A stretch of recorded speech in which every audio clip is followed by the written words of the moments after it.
നിങ്ങൾക്ക് എല്ലാവർക്കും മിസാസ് കിച്ചണിലേക്ക് സ്വാഗതം. ഇന്ന് നമ്മൾ ഉണ്ടാക്കുന്നത് നല്ല അടിപൊളി ടേസ്റ്റുള്ള പേരക്ക ജ്യൂസാണ്. പാലൊഴിച്ചിട്ടാണ് ഈ ജ്യൂസ് ഉണ്ടാക്കുന്നത്. ഇതിൻ്റെ ടേസ്റ്റ് ഒന്നും കൂടെ കൂട്ടാനായിട്ട് എന്താണ് നമ്മൾ ഇതിനകത്തേക്ക് ചേർക്കുന്നതെന്ന് നോക്കാം. അപ്പോൾ 3 വലിയ ഗ്ലാസ് നല്ല തിക്കായിട്ടുള്ള ജ്യൂസ് ഉണ്ടാക്കാനായിട്ട് ഇവിടെ 3 ചെറിയ പേരക്കയാണ് എടുത്തിരിക്കുന്നത്.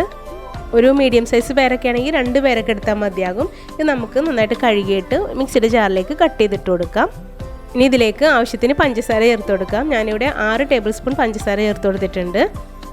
അത്യാവശ്യം മധുരം ഉണ്ടായിരുന്നു. മധുരം ഇത്ര വേണ്ടാന്നുണ്ടെങ്കിൽ പഞ്ചസാരയുടെ അളവ് കുറക്കാവുന്നതാണ്. 1 കപ്പ് നല്ല തണുത്ത വെള്ളം കൂടി ഒഴിച്ചിട്ട് നന്നായിട്ട് ഇതൊന്ന് അടിച്ചിട്ട് വരാം. അതായത് ഇപ്പോൾ നന്നായിട്ട് തന്നെ അടിച്ചെടുത്തിട്ടുണ്ട്. കുരുവും അത്യാവശ്യം അരഞ്ഞനെ കിട്ടിയിട്ടുണ്ട്. ഇനി ഇതിലേക്ക് നമുക്ക് പാലൊഴിച്ച് കൊടുക്കണം. അപ്പോൾ 2 കപ്പിന് അടുത്ത് പാലിനകത്തേക്ക് ഒഴിച്ചു കൊടുക്കുന്നുണ്ട്. ഇനി പാലിൻ്റെ അളവ് ഇത്രയും വേണ്ടാന്നുണ്ടെങ്കിൽ അതിന് പകരം നമുക്ക് വെള്ളം ഒഴിച്ചു കൊടുക്കാം. നല്ല തണുത്ത വെള്ളം ഒഴിച്ചു കൊടുക്കാം. പാലും അത്യാവശ്യം നല്ല തണുത്ത പാലാണ് ഒഴിച്ചു കൊടുത്തത്. ഇനി ഇതിൻ്റെ ടേസ്റ്റ് കൂട്ടാനായിട്ട് നമുക്ക് ഇതിനകത്തേക്ക് ചേർക്കാനുള്ളത് നാരങ്ങയാണ്. അപ്പോൾ പകുതി നാരങ്ങ കുരുവെല്ലാം കളഞ്ഞിട്ട് ഇതിനകത്തേക്ക് പിഴിഞ്ഞ് ചേർക്കുന്നുണ്ട്. ഈ ജ്യൂസ് ഉടനെ തന്നെ സെർവ് ചെയ്യാനാണെങ്കിൽ നമുക്ക് ഈ നാരങ്ങ തോലും അതിനകത്തേക്ക് ഇട്ടിട്ട് ജസ്റ്റ് ഒന്ന് വിപ്പ് ചെയ്തെടുക്കാം. ഒരുപാട് നേരം അടിക്കരുത്, ജസ്റ്റ് ഒന്ന് വിപ്പ് ചെയ്താൽ മതി.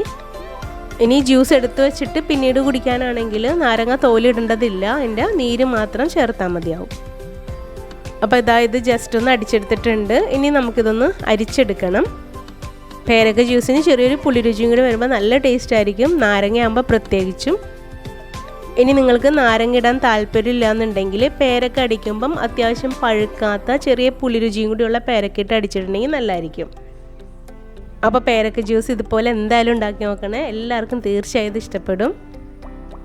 അപ്പോൾ ഈ വീഡിയോ ഇഷ്ടമായാൽ തീർച്ചയായും ഒരു ലൈക്ക് കൊടുത്തേക്കണം. ഈ ചാനൽ സബ്സ്ക്രൈബ് ചെയ്യാത്തവർ സബ്സ്ക്രൈബ് ചെയ്തതിന് സപ്പോർട്ടും കൂടെ ചെയ്തേക്കണം. ഈ വീഡിയോ നിങ്ങളുടെ ഫ്രണ്ട്സ് ആൻഡ് ഫാമിലിക്ക് ഒന്ന് ഷെയറും കൂടെ ചെയ്തേക്കണേ. താങ്ക്